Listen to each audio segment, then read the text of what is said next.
हरि ओम। नमो नमो मित्राणि। स्वागतम सर्वेषां, सुप्रभातम सर्वेषां कृते। स्वागत है मित्रों आपका संस्कृत विषय अध्ययन में। आइए हम महाकवि माघ द्वारा विरचित शिशुपाल वधम के 34वें श्लोक को पढ़ते हैं। मित्रों, इससे पूर्व वाले श्लोकों को आप अच्छी प्रकार से देख सकते हैं, जिसमें आपको पढ़ने में सरलता होगी, आसानी होगी समझने में। तो हम आइए आज इस 34वें श्लोक को अच्छी प्रकार से अधिगम करते हैं। तो इससे पूर्व वंशस्थ छंद में लिखे गए इस श्लोक का उच्चारण आप सभी देख लें। निवेशयामासिथ हेलयोद्धृतम्, निवेशयामासिथ हेलयोद्धृतम्, फणाभृतां छादनमेकमोकसः, फणाभृतां छादनमेकमोकसः, जगत्त्रयैकस्थपतिस्त्वमुच्चकै, जगत्त्रयैकस्थपतिस्त्वमुच्चकै, रहीश्वरस्तम्भशिरस्सुभूतलम्, रहीश्वरस्तम्भशिरस्सुभूतलम्। तो मित्रों, इस प्रकार से इन शब्दों को हम पढ़ सकते हैं। यहां पर जगत त्रयी है, जगत त्रयी, और यहां पर उच्चकई ही विसर्ग हो जाएगा। फिर उसको रेफ, विसर्ग को रेफ इत्यादि होकर के विसर्ग संधि, इसलिए यहां पर अहीश्वर हो जाएगा। फिर उसके बाद वैसे अगर श्लोक के माध्यम से पढ़ेंगे तो रहीश्वर ही रहेगा। तो यहां पर निवेश यामास इथ हेलया उद्धृतम हेलयोद्धृतम, फणाभृताम छादनम एकम ओकसः, और जगत त्रयिकः एकः नहीं जगत त्रयिक स्थपति ही त्वम उच्चकैः। इस प्रकार से इस श्लोक का क्या हो जाएगा? पदच्छेद हो जाएगा। अब हम इसका प्रसंग जानते हैं, क्रियापद ढूंढते हैं, कर्म ढूंढते हैं, क्या है इसका जो क्रियापद है वो निवेशयामास। आप सभी जानते होंगे, नि उपसर्ग पूर्वक विश धातु का यह रूप है लिट लकार का। निवेशयामास अर्थात निवेशित कर दिया, स्थापित कर दिया या प्रवेश कर दिया। तो यहां पर हम अर्थ क्या लेंगे? स्थापित करना। निवेशयामास अर्थात स्थापित किया था, भूतकाल की बात चल रही है। क्योंकि आप सभी जानते हैं प्रसंग यही चल रहा है। देवर्षि नारद और भगवान श्री कृष्ण आपस में वार्तालाप कर रहे थे। तो देवर्षि नारद भगवान श्री कृष्ण की प्रशंसा कर रहे हैं और उनके पूर्व जन्मों की, आप सभी जानते हैं भगवान विष्णु के 10 अवतार हैं, तो उसके पूर्व अवतारों का वर्णन, उनकी महत्ता का वर्णन कर रहे हैं। इससे पूर्व वाले श्लोक में भी हमने जाना था। पूर्व वाले श्लोक में यही था कि आपको जो पुराविद लोग हैं वो पुरातन पुरुष जानते हैं, प्रकृति पुरुष के बारे में बताया था ना, तो तुमको पुरुष जानते हैं ऐसा बताया था। और इसमें भगवान श्री कृष्ण के जो वराह अवतार था, शुअर का अवतार, उसका वर्णन इसमें किया गया है। तो परीक्षाओं में प्रश्न भी पूछा जाता है कि इस श्लोक में किसका वर्णन किया गया है, पूरे श्लोक को दे देते हैं। और यह भी पूछा जाता है कि इस श्लोक में भगवान विष्णु के कौन से अवतार का वर्णन किया गया है, क्योंकि इसमें स्पष्टतः कहीं वराह शब्द का प्रयोग नहीं किया गया है। तो इसलिए यहां पर प्रश्न बन सकता है, यह वराह अवतार के भगवान श्री कृष्ण के अवतार का वर्णन इस श्लोक में है, वो किस प्रकार से। हम अच्छी प्रकार यदि इसको जान जाएंगे श्लोक को, तो फिर हमें कठिनाई नहीं होगी। पिछली बार एक प्रश्न आया था यूजीसी नेट की परीक्षा में कि एक श्लोक दिया था, उस श्लोक में पूछा था किस दिक्पाल का वर्णन है, तो उसमें वरुण का वर्णन था। तो कई लोगों ने रावण लगा दिया था, क्योंकि रावण भगवान श्री कृष्ण के प्रसंग में रावण का वर्णन भी आया है, आगे आएगा, आप सभी देखेंगे। तो इसमें वराह अवतार का वर्णन किया गया है। तो आइए इसका जानते हैं क्या है भावार्थ। तो निवेशयामास, निवेशयामास कहने का मतलब है कि स्थापित कर दिया। किसको स्थापित कर दिया? भूतलम। इस श्लोक की एक आश्चर्यता, अद्भुतता है, सर्वप्रथम क्रियापद लगा रखा है और सबसे अंतिम में कर्म लगा रखा है। ये इसकी एक आश्चर्यता है, जबकि कर्म पूर्व में ही होता है। आप सभी जानते हैं, सर्वप्रथम कर्ता होता है, फिर कर्म होता है, फिर अंतिम में क्या होता है? क्रियापद। इसमें सर्वप्रथम क्या है? क्रियापद, और अंतिम में भूतलम।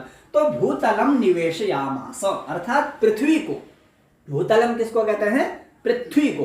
तो उस पृथ्वी को तुमने स्थापित कर दिया था, ऐसा देवर्षि नारद कृष्ण को कह रहे हैं। तो भूतलम निवेशयामास, पृथ्वी को तुमने स्थापित कर दिया था। कहां स्थापित कर दिया था? तो बोलते हैं शिरस्सु। शिरस्सु, ये शिरस शब्द का सप्तमी विभक्ति का बहुवचन है, अर्थात शिरों पर भूतल को स्थापित कर दिया था। आप सभी जानते होंगे, जो ये हमारी पृथ्वी है, ये शेषनागों के सिर में है। तो बहुत सारे शेषनाग हैं, तो उनके शिरों में शिरस्सु भूतलम निवेशयामास, भूतल को उनके सिर में स्थापित कर दिया था, ऐसा बता रहे हैं। ठीक है, और वो जो भूतल है उसके विशेषण जानते हैं। वो भूतलम जो पृथ्वी है वो कीदृशम, किस प्रकार का है? वो है छादनम, ठीक है, फणाभ्रताम छादनम, और उद्धृतम और ओकसः, ये तीनों इसके विशेषण हैं। सबसे पहले कैसी है वो पृथ्वी? उद्धृतम। उद्धृतम यानी कि उठी हुई, ठीक है, उठी हुई का यहां पर उठाए हुए का अर्थ, उठाए हुए अर्थ को ले लेंगे, अर्थात पृथ्वी उठी हुई है, अर्थात शेष नागों के फणधारी शेष नागों के सिर पर वो उद्धृतम। तो उद्धृतम भूतलम शिरस्सु निवेशयामास, उठी हुई पृथ्वी को शिरों पर स्थापित कर दिया। और कैसी पृथ्वी है वो छादन है। छादन कहते हैं ढकने वाला, आवरण जो होता है, छादन। तो किसका छादन है वो?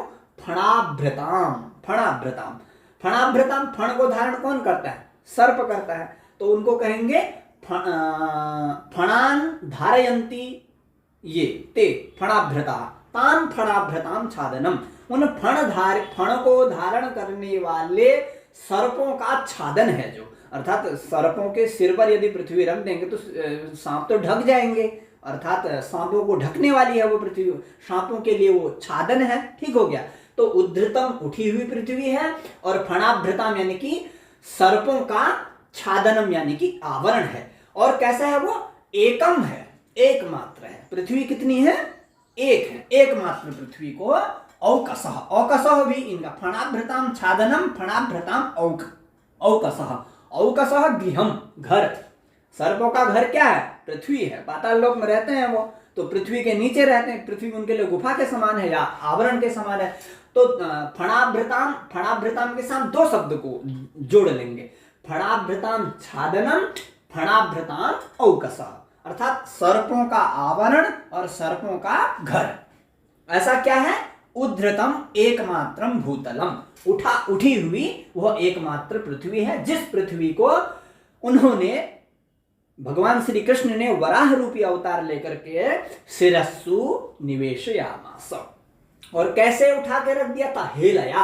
हेलया मतलब अचानक से, ठीक है। हेलया यानी कि ये तृतीय विभक्ति एक वचन है। हेलया उद्धृतम, हेलय उद्धृतम गुण हो गया है यहां पर।